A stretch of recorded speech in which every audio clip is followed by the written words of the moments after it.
నలమహారాజు శనిదోషాన్ని పోగొట్టుకున్న క్షేత్రం గురించి తెలుసుకుందాం. పొంగు శని దేవాలయం.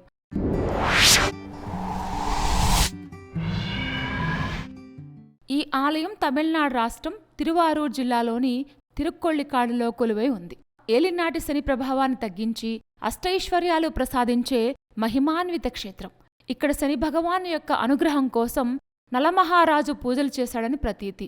అగ్నీశ్వరుడిగా దర్శనమిచ్చే పరమేశ్వరుడు, ఏలినాటి శని ప్రభావాన్ని తగ్గించే శనీశ్వరుడు ఒకే చోట దర్శనమిచ్చే మహిమాన్వితమైన క్షేత్రమే ఈ పొంగు శని దేవాలయం.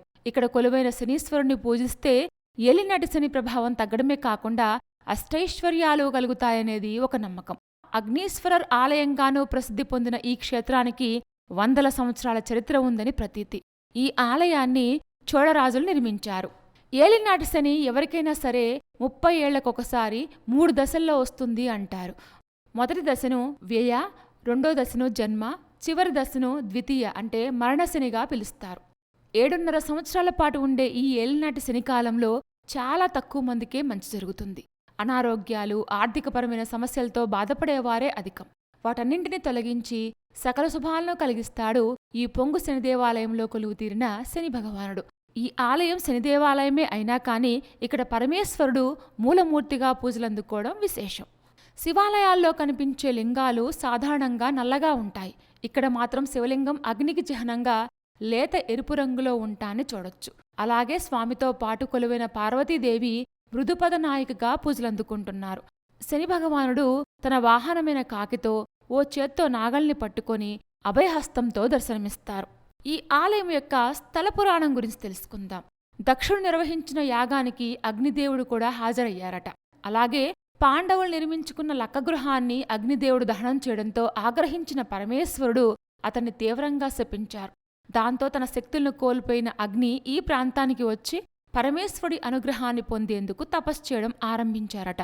చివరికి స్వామి అగ్నిరూపంలో ప్రత్యక్షమై కరుణించాడని, ఆ తర్వాత ఇక్కడే ఉండిపోయాడని పురాణాలు చెప్తున్నాయి. మరో కథ ప్రకారం ఏలినాటి శని కారణంగా భక్తులు తన్ను దూషిస్తున్నారని బాధపడిన శని పరిష్కారం చూపించమంటూ వశిష్ఠ మహర్షిని కోరారట. ఆ మహర్షి పరమేశ్వరుణ్ణి పూజించమని సూచించారు. దాంతో శని ఇక్కడికి వచ్చి తపస్సు చేయడంతో శివుడు మెచ్చి తన్ను దర్శించుకొని పూజించేవారికి సకల శుభాలు కలిగేలా శనికి వరాన్ని ప్రసాదించారు. అంతేకాదు, శివుడు ఇక్కడ స్వయంభూగా ఉండిపోయి తనతో సమానంగా శనికి ఆలయంలో చోటు కల్పించారని చెప్తారు. ఈ ఆలయంలో మహాలక్ష్మి సన్నిధికి దగ్గరగా కుబేర స్థలంలో కొలువైన శని భగవాన్ని దర్శించుకుంటే సంపత్తో పాటు జీవితంలో ఎదుగుదల కూడా ఉంటుందని చెప్తారు. మరెక్కడా లేని విధంగా సుబ్రహ్మణ్య స్వామి ఈ ఆలయంలో ధనుర్బాణంతో దర్శనమిస్తారు. అలాగే నవగ్రహాలతో పాటు భైరవుడికి ప్రత్యేకంగా ఉపాలయాలున్నాయి. ఇతర ఆలయాల్లో నవగ్రహాలన్నీ ఒక్కో దిక్కులో ఉంటాయి, కానీ ఇక్కడ మాత్రం ఎదురెదురుగా ఉంటాన్ని చూడొచ్చు. పరమేశ్వరుడిని బిల్వపత్రాలతో కొలిచినట్లు శని భగవాన్ని పూజించేందుకు ఈ ఆలయంలో జమ్మి వృక్షం కూడా ఉంటుంది. ప్రతి సంవత్సరం శివరాత్రితో పాటు శని త్రయోదశిని అంగరంగ వైభవంగా జరిపే ఈ క్షేత్రాన్ని దర్శించుకునేందుకు, శనిదేవుణ్ణి పూజించేందుకు దేశం నలుమూలల నుంచి భక్తులొస్తూ ఉంటారు. ఈ ఆలయాన్ని దర్శించుకోవాలంటే తిరువారూర్ రైల్వే స్టేషన్లో దిగాలి. అక్కడ్నుంచి దాదాపు అరగంట దూరంలో ఉండే ఆలయానికి చేరుకునేందుకు ప్రైవేట్ బస్సులు, వాహనాలు అందుబాటులో ఉంటాయి.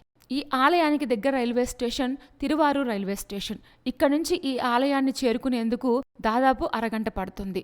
అలాగే తిరుచిరాపల్లి అంతర్జాతీయ విమానాశ్రయం నుంచి సుమారు ఈ ఆలయం 100 కిలోమీటర్ల దూరంలో ఉంటుంది. నలమహారాజు శనిదోషాన్ని పోగొట్టుకున్న క్షేత్రం చాలా ఇంట్రెస్టింగ్గా ఉంది కదూ. ఇలాంటి మరిన్ని విశేషాల కోసం మా ఛానల్ సబ్స్క్రైబ్ చేసుకోండి.